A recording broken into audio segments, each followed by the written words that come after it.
चलिए जी, good evening, Radhe Radhe, जय श्री कृष्णा सभी साथियों को।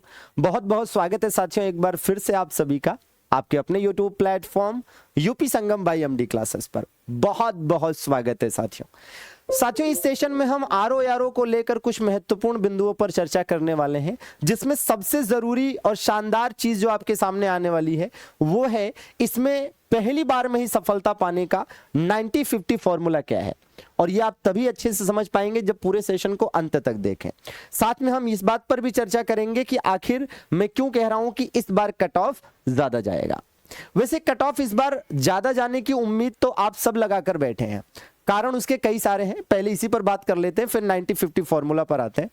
देखिए, कट ऑफ ज्यादा जाने के पीछे कई सारे कारण हैं, जिसमें सबसे पहला कारण तो यह है कि पिछले कुछ वर्षों की अपेक्षा, है ना, मतलब पहले के वर्षों की अपेक्षा पिछले अगर 3-4 वर्षों में देखा जाए तो पीसीएस में जो नंबर ऑफ वैकेंसीज हैं उनकी संख्या कम हुई है, और ऊपर से लगातार जो कंपटीशन है वो बढ़ा है। पीसीएस का पैटर्न भी, मतलब उसका जो क्वेश्चन का लेवल है वो भी यूपीएससी को टच कर रहा है धीरे धीरे। तो ऐसे में जो भी अभ्यर्थी यूपी पीसीएस की तैयारी में पूरी जी जान से लगे हुए थे, उनको अगर वहां असफलता मिल रही है या वहां पर कम वैकेंसीज की वजह से चीजें खराब हो रही हैं, तो वो सीधे सीधे आरओ की तरफ आ रहे हैं।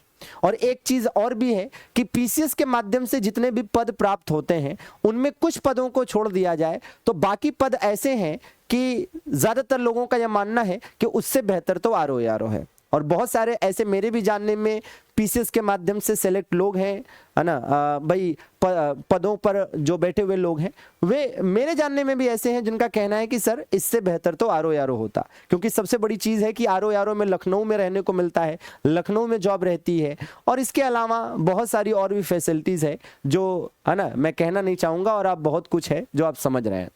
तो साथियों, इस वजह से आरओ में बहुत सारा कंपटीशन पहले की तुलना में बढ़ चुका है, और यहाँ पर बहुत एक तरह से कह लीजिए कि लंबे समय से तैयारी कर रहे और बहुत अच्छी कंडीशन में इस समय अपने आप को समझ रहे बहुत सारे ऐसे अभ्यर्थी हैं जो इस बार कॉम्पिटिट करने के लिए आपके साथ है। तो ऐसे में इस बार का कट ऑफ पहले से ज्यादा जाने की उम्मीद है, और इसीलिए मैं 90-50 फॉर्मूले को आपके सामने लेकर आया हूं, ताकि इसके माध्यम से आप समझ सकें कि क्या कुछ चीजें और कैसे हो सकती हैं और कैसे सफलता पाई जा सकती है। इसके लिए सबसे पहले आप समझिए कि 7 स्टेप टू सक्सेस के लिए बेस्ट स्ट्रेटजी क्या है। वैसे किसी भी एग्जाम की तैयारी के लिए इस स्ट्रेटजी को फॉलो किया जा सकता है, लेकिन हम आरओ के कॉन्टेक्स्ट में बात करेंगे। सबसे पहले है साथियों इसका एग्जाम पैटर्न जानना। जो आपको पता है कि आरओ में प्रारंभिक और मुख्य परीक्षा होती है, और इसमें प्रारंभिक परीक्षा में जीएस और हिंदी होता है, और ये क्वालिफाइंग होता है, इसके मार्क्स मेंस में नहीं जुड़ते हैं। और मेंस की अगर हम बात करें तो वहां पर भी जीएस और हिंदी ही होती है, बस फर्क ये है कि जीएस का जो क्वेश्चन का लेवल है वो बढ़ जाता है, और हिंदी में आपका जो नंबर ऑफ चैप्टर्स हैं, नंबर ऑफ टॉपिक्स हैं, जहां प्रारंभिक परीक्षा में 6 ही होते हैं, वो मेंस में ज्यादा हो जाते हैं। और साथ में वहां पर एस्से और लेटर राइटिंग एप्लीकेशन आ जाता है, तो उस पर भी अच्छा खासा आपको काम करना पड़ता है, नहीं तो सफलता मिलते मिलते रह जाती है। तो फिलहाल अभी आप प्रीलिम्स पर फोकस कर रहे हैं, चूंकि आगे प्रीलिम्स की परीक्षा है, तो उसी हिसाब से आप चलें और प्रीलिम्स का ध्यान में रखें कि भाई जीएस और हिंदी पर फोकस करना है। सिलेबस आप जानते हैं कि अगर हम जीएस की बात करें तो जीएस में वही history, polity, geography, economy, current affair, है ना, और इसके अलावा यूपी स्पेशल है, एग्रीकल्चर है, सेंसस है, पर्यावरण है, ये सब चीजें पढ़नी होती हैं। और अगर हम हिंदी की बात करें तो हिंदी में 6 टॉपिक हैं, और वो आप जानते हैं। इसी प्रकार से साथियों अगले स्टेप पे चलें कि प्रीवियस ईयर का कट ऑफ जानना। अब आप इसमें देखिएगा कि आप कौन से स्टेप पर हैं और कौन से स्टेप अभी छूटे हुए हैं। ठीक है, प्रीवियस ईयर कट ऑफ। तो प्रीवियस ईयर कट ऑफ की साथियों अगर हम बात करें तो आप यहां से प्रीवियस ईयर का कट ऑफ देख सकते हैं कि 2021 में जो कट ऑफ था वो तकरीबन 125 से 130 था। ठीक है, तकरीबन 125 से 130 था।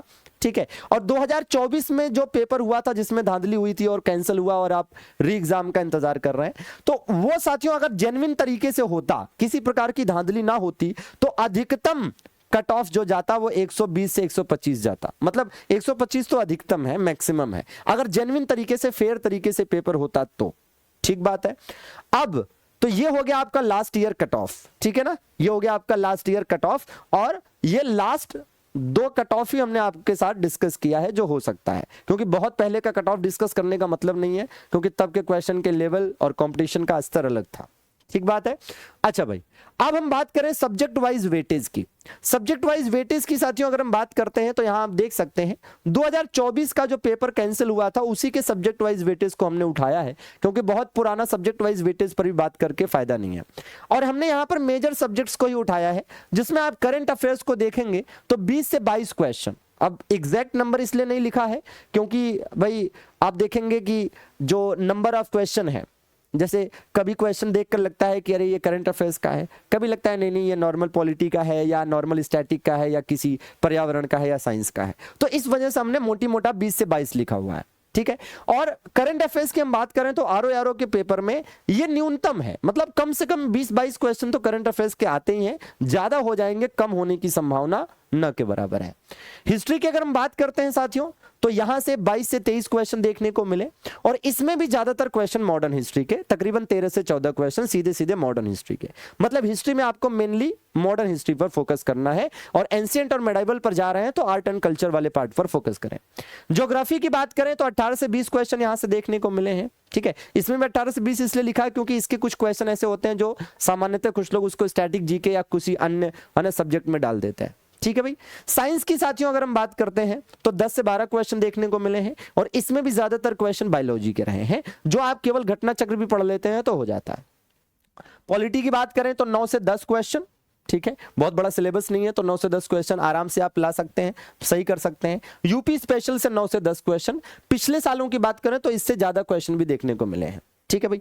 अगर हम बात करते हैं रीजनिंग और मैथ की तो दोनों को मिलाकर 14 क्वेश्चन देखने को मिले हैं। पहले भी ऐसे ही इतने ही क्वेश्चन देखने को मिलते रहे हैं। Static GK in the sense कि जैसे जनगणना हो गया, ठीक है, आर्ट एंड कल्चर वाला कुछ पार्ट हो गया जो मतलब फोक डांसेस वगैरह से रिलेटेड है, ठीक है, या फिर चित्रकला हो गया, या फिर त्योहार हो गए, मेले हो गए, इस तरह की चीजों से रिलेटेड चीजों को हमने इसमें शामिल किया है, तो उसको मिलाकर कुल 12 से 15 क्वेश्चन के करीब थे। ठीक है, बाकी हिंदी में सीधे सीधे 60 क्वेश्चन तो रहते ही हैं। 6 टॉपिक है और हर टॉपिक से 10 क्वेश्चन है, तो आप वेटेज जानते हैं कि हर टॉपिक से 10-10 क्वेश्चन आएगा, 60 क्वेश्चन आएगा। ठीक है भाई, तो ये हो गया आपका साथियों सब्जेक्ट वाइज वेटेज का एनालिसिस। ठीक है, और इसके इर्द गिर्द ही रहना है। अब ऐसा हो सकता है कि एक आध दो सब्जेक्ट ऐसा भी देखने को मिले कि अचानक से नंबर ऑफ क्वेश्चन बहुत बढ़ जाए। ठीक है, जो कि कभी कभी पीसीएस यूपीपीएससी जो है वो है ना चौंकाता रहता है, तो उसकी बात अलग है, नहीं तो आपको ऑन एन एवरेज यही देखने को मिलेगा।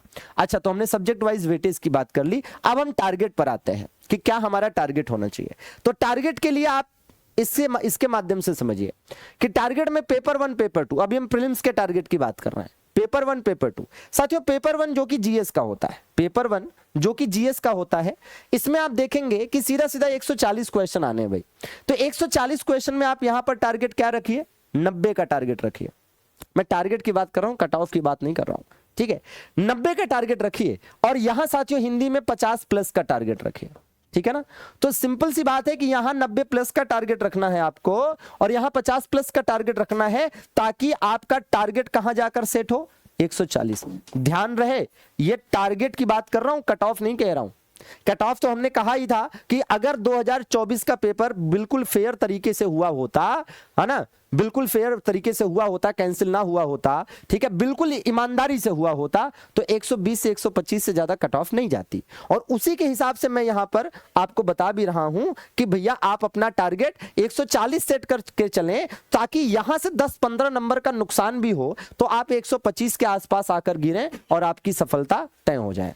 और वैसे भी अगर यहां आप बड़ा टारगेट सेट करेंगे तो यह फायदा ही है, क्योंकि यहां के प्रश्नों की तुलना में मुख्य परीक्षा में प्रश्नों का स्तर बढ़ता है। तो अगर यहां आप 140 के आसपास ला रहे हैं, इसका मतलब कि मुख्य परीक्षा में पूरे कॉन्फिडेंस के साथ आप बैठेंगे। और यहां अगर आप 120-25 पे अटक गए और किसी प्रकार प्रारंभिक परीक्षा में सफलता मिल भी गई, तो मुख्य परीक्षा में आप उतना अपने आप को आत्मविश्वास में नहीं पाएंगे, उतना अपने आप को कॉन्फिडेंस में नहीं पाएंगे। इसलिए टारगेट लेकर चलिए। ठीक बात है।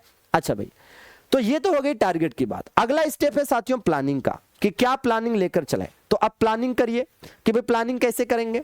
तो प्लानिंग के लिए सबसे पहले तो इसकी बात कर लेते हैं कि आप आरओ का जो 2021 का पेपर है और 2023 वाला पेपर जो फरवरी 2024 में हुआ था, इन दोनों पेपर का एनालिसिस, फिर पीसीएस के पिछले 3-4 वर्षों के पेपर का एनालिसिस करिए और प्रश्नों की प्रवृत्ति को समझने का प्रयास करिए। आप में से कुछ लोगों ने प्रयास किया भी होगा। और अगर किया है तो भी एक बार और कर लीजिए, नहीं किया है तब तो जरूर करिए कि भैया 2021 का आरओ का पेपर, 2023 वाला जो 24 में हुआ, और पीसीएस के पिछले 3-4 वर्षों का पेपर, और अभी 2024 वाला जो होगा, तो इन प्रश्नों को, इन पेपर्स का एनालिसिस करिए और समझने का प्रयास करिए कि किस प्रवृत्ति के क्वेश्चन और किस लेवल तक के जा रहे हैं। ठीक है, उसके बाद साथियों आप इस बात का ध्यान दीजिए और अपने आप से पूछिए, ईमानदारी से अपने आप से पूछिए कि क्या आपके बेसिक कंसेप्ट क्लियर हैं उन प्रमुख विषयों के जहां से ज्यादातर क्वेश्चन बनने हैं।